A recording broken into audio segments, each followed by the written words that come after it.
ago, I just celebrated my first anniversary of my open marriage with my bisexual wife. Yeah. Thank you. Which basically means for 365 days, I've been doing a bunch of paperwork and getting bullied by my wife about how much pussy she gets. The first year was rough, and there's a lot of things that I didn't notice that were going to be an issue when marrying a white woman. First of all, my wife's a witch. Like, she, not like the green kind or anything like that. Like, she celebrates the seasons coming in. I got a bunch of colored rocks in my pocket I don't know what the fuck to do with. And it was really cool. And really, when we first started dating, it was really cool, really spooky, really sexy. Like, I'm dating a witch. This is really cool. And then we would get into a situation where maybe one month we were short on a bill, and she'd be worried about it. And I'd be like, don't worry about it. Just do the thing. And she's like, what are you talking about? And I'm like, the thing. Wiggle your nose. You want me to get a stick from outside? The witch thing. Do the thing. And she's like, well, it doesn't work like that. Well, what the fuck is the point of being a witch? So, another thing you get when you have a white wife, you get a white father-in-law. I'm originally from Indiana, so white father-in-law is a dangerous situation. He loves his Pantera, loves his Confederate flag. He loves Trump, so needless to say, we have a bunch of amazing conversations. One time he actually said to me, he said, what's better than getting together with all your countrymen and singing patriotic songs in front of your president? And I was like, a bunch of shit. Sex is better. Taco Bell is better. Every episode of The Office is better. It's all better. It's ridiculous. When we first got together, there was the issue, unfortunately, of the different skin color. He had an issue with that. That was a problem. And eventually, he came around, which I feel stupid for even saying that he came around. But what was weird about it was that I kind of felt for him just because I have a daughter myself. So, coming between a father and his daughter, like the relationship, I felt weirdly bad about that. But then, when we were talking, he kind of took some left turns, and I was like, okay, first left turn he took, we were talking, and he said to me, he said, I just want her to be safe, which I understood. And then he said, I don't want her to be involved in any drive-bys. And I'm like, have you heard me speak? There's not going to be any drive-bys in my future.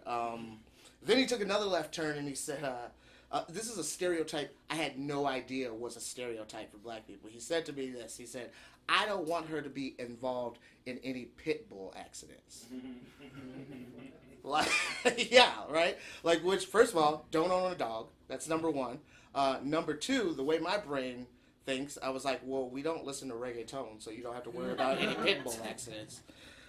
I have a daughter, like I said earlier. She is 12, and she is the most beautiful, precious gift / asshole of a person that I've ever met. She gets her assholeness from me.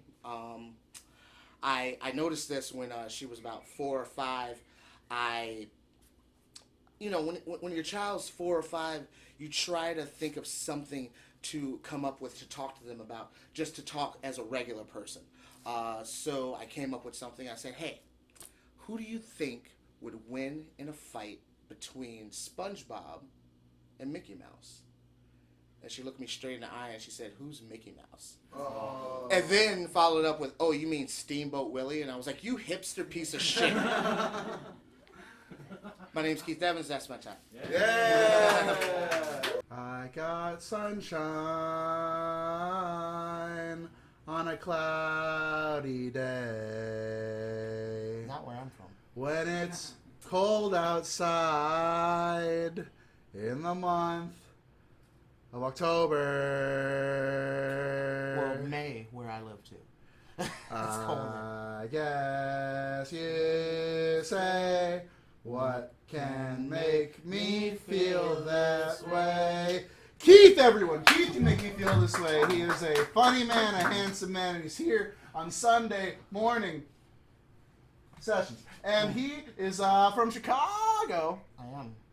Originally from Indiana, but by way of Chicago. Cut my teeth in Chicago for comedy and stuff, so yeah.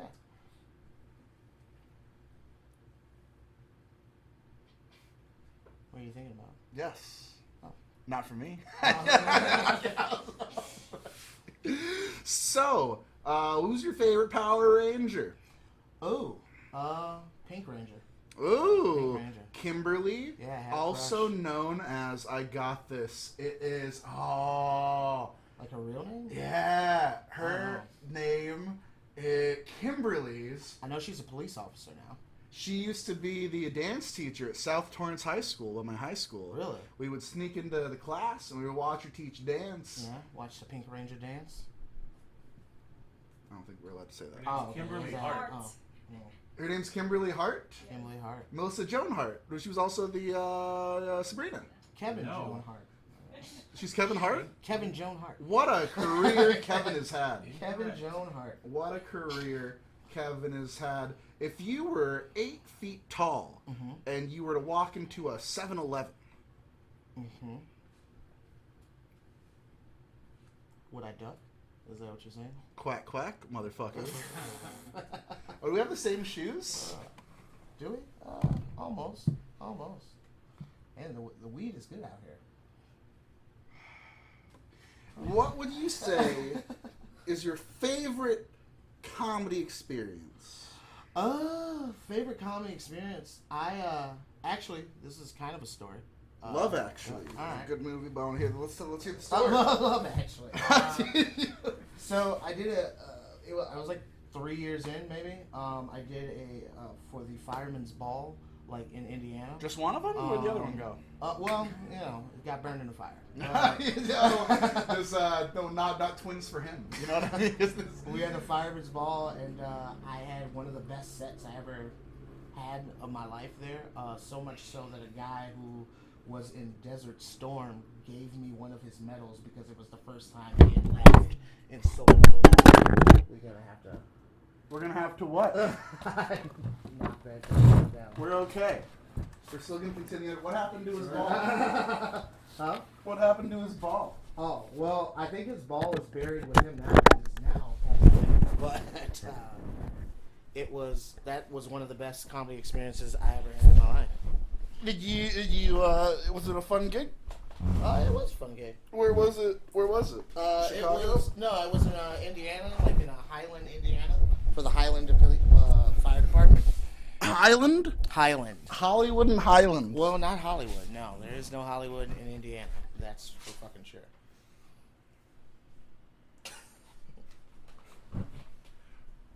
What should I do in Chicago if I ever go to Chicago? You should go to Lou Malnati's. Luminati's. Yeah. They ship pizzas, Mhm. frozen pizzas. Yeah, And very then good pizzas. Then you bake them. Mm-hmm. Delicious. You could also, I don't know. Don't go to South Side, I guess. I don't know. Don't That's go like to the Don't go to the South Side. That's the overall consensus. Don't go to the South Side. What's in the South Side? Well, I don't know. They might be intimidated by you in South Side. They might be like, "Oh shit." I'll show them. I'll show 'em my tummy. Oh, that is a different neighborhood on the north side that you could go do that. Yeah. You go down the South is in vagina. You go down south. Oh yeah, true. Do you have social media? I do have social media. What is it? So you can find me on all social media up under Evans from the Heavens. Evans from the Heavens. Correct. You're a holy man. Slightly. I mean, I have holes, I guess. So, yeah. I'm a holy man in that aspect, I guess. Not really open for business most times, but, you know. Shia LaBeouf had to eat the onions to survive. Did it? Yeah. In what? Oh, in Holes? In the movie Holes? I have not seen that movie. Is that The Giver? I think that might have been The Giver. Is it The Giver? Holes. Can I fact check on that? It's holes. Holes? Rated mature. Eagle Eye. Movie. Do you have Mature for adults. Do you have social media? I do have social media. Evans from the Heavens. Evans from the Heavens on Instagram, Facebook, Twitter, wherever you can find it. I also have a podcast that I just started. It's called Crème de la Him. You can find that on Spotify. You ever have a creme brulee? I have had a crème brûlée. Not a big fan. This interview's over. Oh.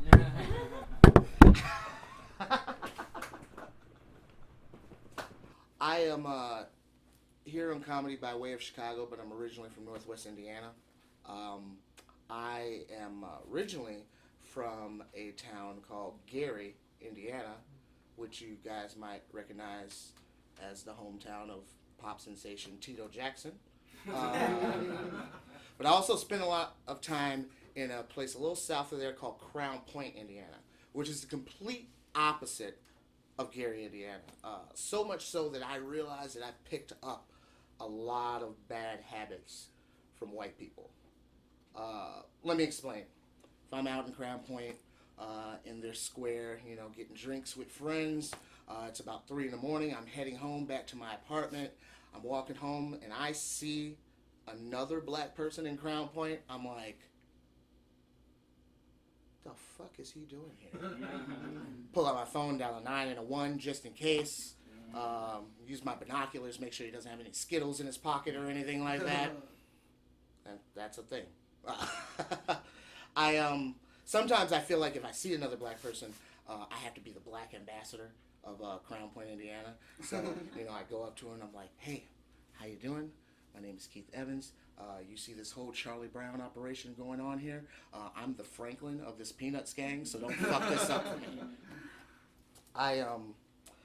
I do love my daughter very dearly. She's 12 now, so we're getting to that stage where things are getting a little sketchy. She came to me this June, and just a lovely June evening. She came walking in. She had some markers in her hand. She was drawing the pride flag on her arm, and I thought that was amazing. She was like putting the colors and then putting little notes on the side saying, this color means you're gay, and this color means you're lesbian. And I was like, oh, you're completely wrong as to what you're saying. But what was funny is she pulled out which color that was for bisexual, and she said, this is bisexual, and that's me. And I was like, oh, and I wasn't put off by the whole bisexual thing. I was more put off as, this is my moment. This is my moment to be the greatest dad in the entire world, to say the most profound and deep thing to keep her untraumatized for the rest of her life. Because I know if I was 12 and I came to my parents and was like, hey, I'm bisexual, they would have simply just said, you better bisexual in them books. So I wanted to make sure that I did not traumatize her, that I said something that was going to make her the most positive and confident woman to ever live on this green earth. So she said what she said, and the first thing that came out of my mouth, the first profound and deep thing that came out of my mouth was, all right, that's cool. Like, that's all I could say. She's 12. Like, she'll figure it out later. She is such a precious gift, and when you have any child, son or daughter, you want to protect your child as much as possible. Sometimes you go out of your way to protect your children to the point where you embarrass yourself. This happened one time. Usually, me and her mother aren't together, so usually I'll take her to Chicago when I have her, or I'll stay in Indiana, and I'll hang out with friends who also have kids. We'll get together, have a thing called a play date. We did this such thing one day. My boy showed up. He had his son. I had my daughter. We took them to the park. We let them play in the park. We sat on the park bench and smoked weed because we're awesome dads. And we were doing this one time, and he had some particularly strong weed. And we were smoking it, and his son was chasing these other girls on the playground. And I kind of leaned over to him, and I said, hey, you're kind of a pimp on the playground. And he leaned back over to me and he said, yeah, you know what they say, young, dumb, and full of cum. When you have a daughter, that gets erased from your memory bank. But also, I was so stoned at the time that I thought he was trying to tell me that there were, in fact, pedophiles in this park that we were at filling children with cum. So I freaked the fuck out, and I'm like, Kayla, let's go, Kayla. And my daughter's half white, so she only half listens to me, you know? And I'm like, Kayla, let's go. Kayla. Finally, I get fed up. I don't know what else to say to get her attention. I'm like, hey, you want to get filled with cum? Let's go. So the other parents in the park had no idea what I was thinking. I thought that there was a pedophile in the park filling kids with cum. They thought I was the black pedophile in the park, which is like a unicorn. Doesn't exist. Totally white people's crime. So I'm embarrassed. I wanna close my eyes. I close my eyes completely. I'm like, nope, I gotta get the fuck out of here. Like, I cannot have this happening. Like, close my eyes. I grab her. I put her in the car seat with my eyes still closed. Don't want to look at her because I'm embarrassed still. I drive about a half mile down the road. Look in the rearview mirror. There's an Asian child in my car seat, which I felt kind of patriotic because I borrowed something from China. But if you guys go to a park and you see a poster with my face on it, it's probably not for a comedy show, but it is bullshit propaganda, guys. My name is Keith Evans. Yeah.